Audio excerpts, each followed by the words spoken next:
Hey, you made it. Welcome to Not Quite Grown Up. Let's get going.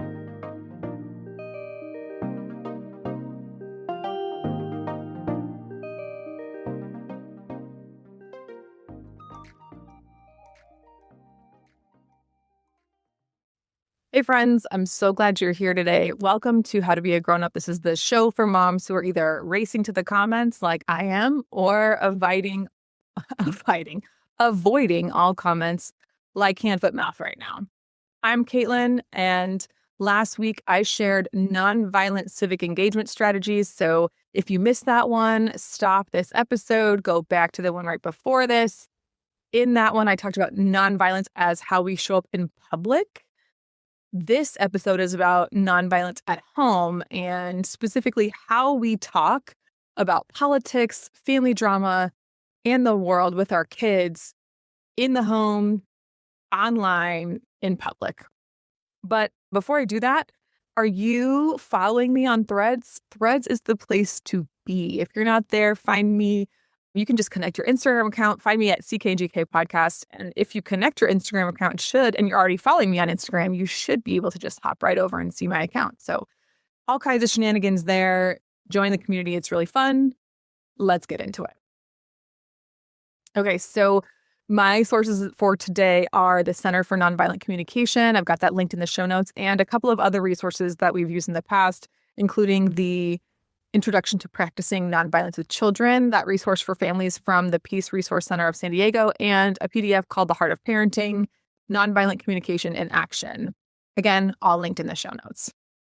So let me start by defining or explaining what nonviolent communication, or you'll hear me say NVC, actually is. It's a way of listening that has 4 parts. A description of what's happening without name calling. It shares how you feel. It names what you need. And then it makes a concrete request instead of some sort of vague complaint. When I first learned about this topic, my mind immediately jumped to that gentle parenting concept.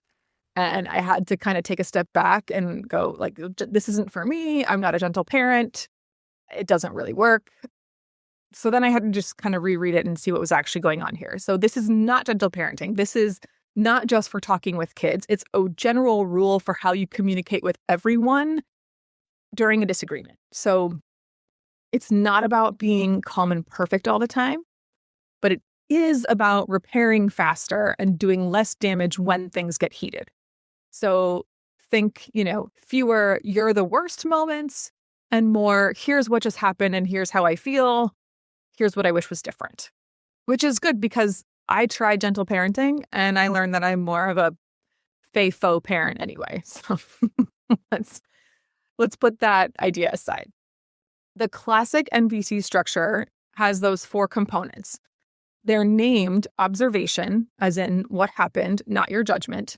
Feeling, your emotion, not I feel like you're a jerk. A need or value, as in what matters to you underneath. And a request, which is a specific doable ask. And I don't know about you, but I do better when I see an example of application. So here's what that might look like for you at home. And this scenario may or may not be based on my actual life. So take that with a grain of salt.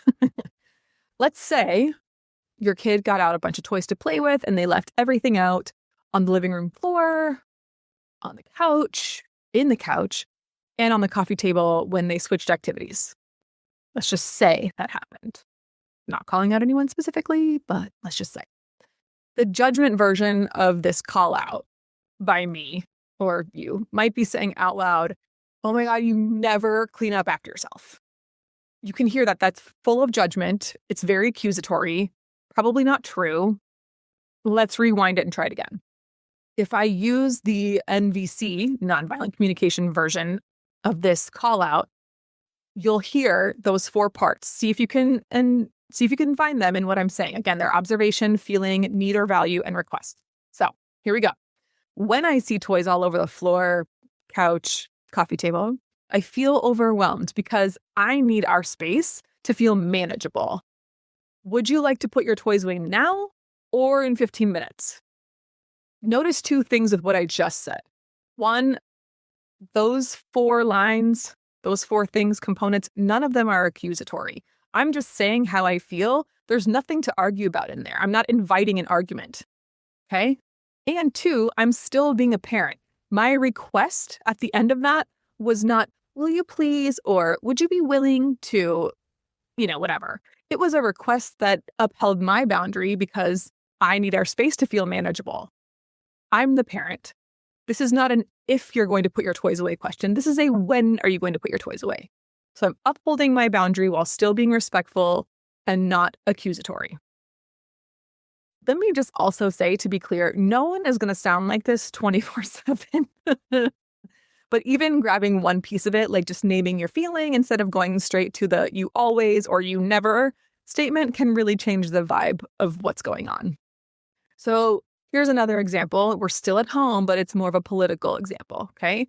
The scenario is your relative says something at dinner about, quote unquote, those people, and you strongly disagree with that. The knee-jerk, aka the Caitlin reaction, maybe it's yours too, is to say, wow, that's a disgusting comment. You're awful. Maybe I wouldn't say you're awful, but I definitely can hear myself saying, wow, that's disgusting. And it might be true, right? It sounds like a disgusting comment. Maybe that person really is awful, but maybe you didn't choose violence that day and you don't even want to go there. Okay. So the nonviolent communication version of the confrontation, again, you're going to listen for those 4 parts, might sound like, when I hear comments about those people, I feel really upset because it's important to me that everyone be treated with dignity and respect. Can we talk about this with respectful language or change the topic? I'm still holding the line. I'm still enforcing the boundary. When you use that language, you're not letting anything slide. You're being clear and firm without dehumanizing. And that's what NVC, nonviolent communication, is about. And also, let me be clear.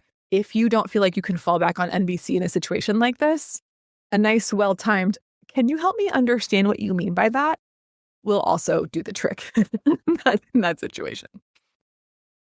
The thing I like about nonviolent communication is that it supports all of the news and protest and disagreement conversations you're already having with your kids, especially if you've been listening to these episodes that I've been doing.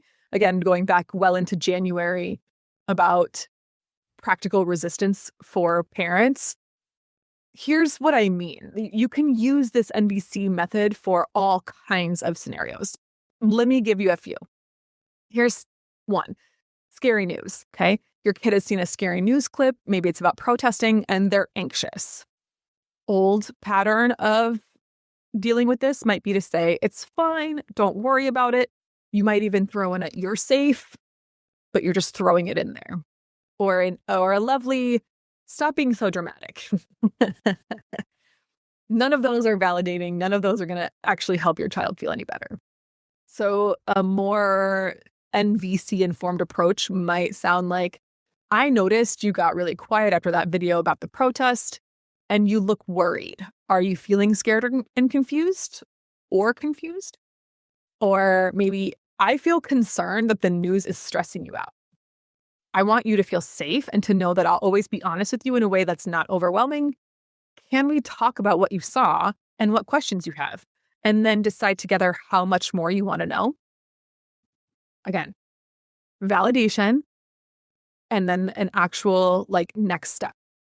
Maybe another scenario, maybe your teenager says something that you see as misinformed or just parroting the things that they are hearing from places. The old pattern might be to say, oh my gosh, that's ridiculous. Or my favorite, where are you getting this garbage from? Because let's be clear, there's a very good chance it is garbage. The NVC-informed approach might be, I'm hearing you say, and you repeat their point in neutral words. And I'm feeling worried because I really need us to base our opinions on good information, especially about things that affect people's lives. Would you be willing to share that resource with me and then look at 1 or 2 other sources? Then we can talk about what you think. Your message with a teenager in particular needs to be, I respect that you have your own opinions. I just want to make sure that we both have solid info while we're forming them. So you're validating what they said, you're echoing it back, and then you're saying, let's enforce this boundary here of having good information. You can also use this with adults in your life, right? Let's say you are in a heated discussion with a family member. In my show notes, it says Uncle Rico because Napoleon Dynamite, and if you know, you know. Uncle Rico is the kind of guy who has one of those Facebook feeds that is, well, he has one of those Facebook feeds. So you're in that heated discussion, your kids are there, it's time to pull out your NVC. We've been going back and forth for a while and our voices are getting louder. I'm feeling really tense and upset. My nervous system is at capacity. And this is not me saying I don't care. I'm purely saying my nervous system is at capacity right now. I need our relationship to feel safe, even when we disagree. Can we pause this conversation for now and come back to it later? Or talk about something else while the kids are here? You're explaining how you feel. You're not accusing them of anything because Uncle Rico is going to talk back. Uncle Rico is going to fight back on that. But you're telling them, my nervous system is shot. I have to stop. And you're giving them an out that's dignified. You're just saying, we're going to talk about something else. And even if that means awkward silence until something else happens, that's okay. You're not going to fill that silence. You're just going to let them sit in that because you're holding your boundary. Maybe it's too late. You and Uncle Rico got into it and you regret something you said. So you can also come back to Uncle Rico later and say, yesterday I called you choice insult during our argument about something they found in their Facebook feed. I feel embarrassed and regretful about that. And I want to stand up for what I believe in without attacking you as a person. You're my uncle. I care about you. Can we try again on this topic another time? And if I start slipping into name calling, I'll take a break. Or can we move on if you don't want to try again? Here's the thing about this particular one. And I'm going to say this, the obvious right now. You might not regret what you said. And that, you know what? I'm down. I'm here for it. I'm cool with that. But if you do, remember that you don't have to nail the conversation in real time in order to model that nonviolent communication. You can model it in how you repair the relationship. Let's say we're just holding a firm boundary. Here's a different scenario. When conversations at family gatherings move into jokes or comments about a group of people, whichever one happens to come up at your dinner table, I don't know. I feel really upset and protective because I need my kids to see that we treat people with respect. If that's where the conversation is going, I'm going to take the kids and step away. I'd love to keep hanging out if we can discuss topics that don't cross a line. Nonviolent communication does not mean that you stay in every conversation. Instead, it actually helps you leave clearly and respectfully. Okay? You said, if that's where this is going, I'm going to leave. So you hopefully prevented that conversation from going any further because they would rather you stay than leave. And if they do continue it, you're not surprising them by leaving. You're just saying, okay, we're going to go, bye, and you're going to leave, right? Now, again, in this situation, if nonviolent communication isn't your jam, I heard this on a podcast, and this is my new favorite. You're going to play dumb, okay? Wait, I don't get it. Why is that funny? Make them explain the joke, because they'll be like, well, like those people, like they always do X, Y, Z. And you're like, wait, what? Is that really, like, I still don't get it. Why is that funny though? Let them sit in that discomfort. It's another way of holding that boundary. But that's only if nonviolent communication is not your jam. I think that honestly does quite a bit. Now, I've got a few experiments for you to try. And they're all, of course, nonviolent communication related. Let's start with the first one, which is one feeling word a day. Once a day. Just try saying out loud, I feel, whatever the emotion is, instead of jumping straight to, oh my gosh, you're so. I feel frustrated, not you're so lazy. Or you're such a donkey, whatever it is, okay? one nonviolent communication style text or email. So when you're tempted to write that salty text, maybe instead you try, when the thing happened, I felt this type of way because I need this. Next time, could we this, right? Fill in those blanks. Or one NVC moment in a hard conversation, okay? Even just inserting the feeling and the need. I'm not yelling because I hate you. I'm yelling because I feel unheard and I'm scared and exhausted and I need support. Hear how different that sounds, other than like, I'm just yelling at you, right? Here's why I'm yelling. I feel like moms can definitely relate to the here's why I'm yelling thing. Maybe. No, 100%. Okay.